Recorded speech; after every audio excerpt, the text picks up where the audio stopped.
چور ہے یہ طاقت رفتار کا، ذہن کی جو لانی افکار کا، گر عدوِ ڈرپوک تجھ کو دیکھ لے، شاخ گل سے مثل گل توڑے تجھے۔ خوف اپنے پاؤں کی زنجیر ہے، اپنا دریا ورنہ عالمگیر ہے، باہما کوشش جو بے آہنگ ہے، بیم ہی سے نرم تار چنگ ہے، گوش تابی سے اسے کر نغمہ خیز، نالے سے کر دے فلک پر رستخیز۔ خوف کیا ہے؟ موت کا جاسوس ہے، تیرگی سے جس کا دل مانوس ہے، آنکھ اس کی برہمی کارزیز، کان اس کے رہزن اخبار زیز، تیرے دل میں جو بھی پوشیدہ ہے شر، خوف سے ہے غور سے دیکھے اگر، چاپلوسی مکروں کی یا ہو دروغ، خوف ہی سے ان کو ملتا ہے فروغ، پردہ دار مکر اس کا پیراہن، اس کا دامن فتنہ پرور پرفتن، پختگی ہے اس کی ہمت کا تضاد،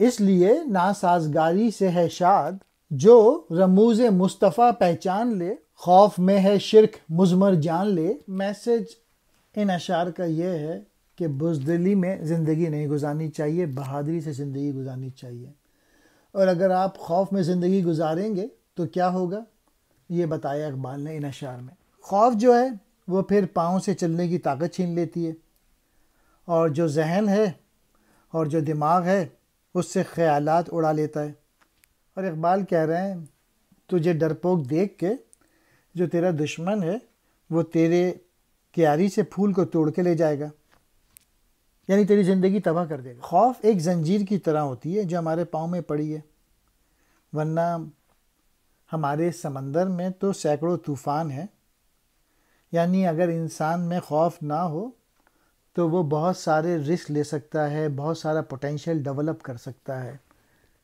اگر تیرا نغمہ بلند نہیں ہو رہا تو اس کی وجہ یہ ہے کہ خوف کی وجہ سے تیرے سانس کے تار نرم پڑ چکے ہیں، یعنی خوف نے تیری تمام قوتیں اور صلاحیتیں ختم کر دی، جس کی وجہ سے تو ابھر نہیں پا رہا، تو جد و جہد سے، عمل سے، اپنا پوٹینشیل ڈیولپ کرنے سے دور بھاگ رہا ہے۔ اقبال کہہ رہے ہیں کہ اب پھر کیا کرو، تو اس کے کان مروڑ، تار کس، تاکہ اس سے نغمہ پیدا ہو، اور یوں تیرا جو نغمہ ہے، تیری جو کوششیں ہیں وہ آسمان پہ قیامت برپا کر دیں، یعنی خوف سے بے فکر ہو کے اپنی قوتوں اور صلاحیتوں کو استعمال کرو۔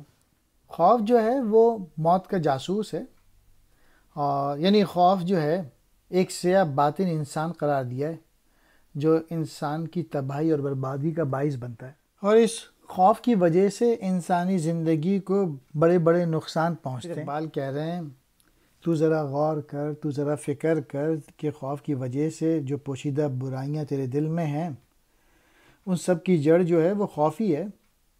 خوف کی بنا پہ انسانی صلاحیتیں، قوتیں ختم ہو جاتی ہیں، پھر وہ جد و جہد بھی نہیں کرتا، اپنا مقصد بھی حاصل نہیں کر پاتا، وہ پھر فریب میں لگ جاتا ہے، دھوکے دہی میں، ریاکاری میں، ہیرا پھیری میں، اپنے مفاد حاصل کرنے کے لیے۔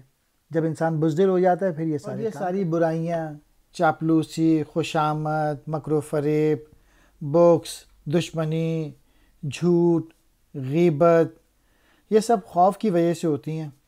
خوفزدہ انسان ان برائیوں سے کام لے کے اپنے مفاد حاصل کرتا ہے۔ خوفزدہ انسان میں کریکٹر ختم ہو جاتا ہے، انٹیگریٹی ختم ہو جاتی ہے، آنیسٹی ختم ہو جاتی ہے۔ مزید اقبال نے خوف کی بیماریاں بتائی ہیں کہ دغا کرتا ہے، فریب کرتا ہے، ریاکاری کا پردہ اس کے لباس بنتا ہے۔ خوف کی بنا پہ انسان ان تمام ہتھ کنڈوں سے کام لیتا ہے، اور یہی خوف فتنوں کا باعث بنتا ہے۔ خوف کی وجہ سے انسان میں ہمت نہیں ہوتی، وہ مشکلات کا مقابلہ نہیں کر پاتا، وہ مجبور ہو کے رہ جاتا ہے، اس میں ہمت نہیں ہوتی، مضبوطی نہیں ہوتی، اسٹرانگ نہیں ہوتا۔ آخری شعر میں علامہ اقبال کہہ رہے ہیں کہ جو کوئی بھی حضرت صلی اللہ علیہ وآلہ وسلم کی رمز کو سمجھ لیا، اس نے شرک کو خوف میں چھپے ہوئے دیکھ لیا۔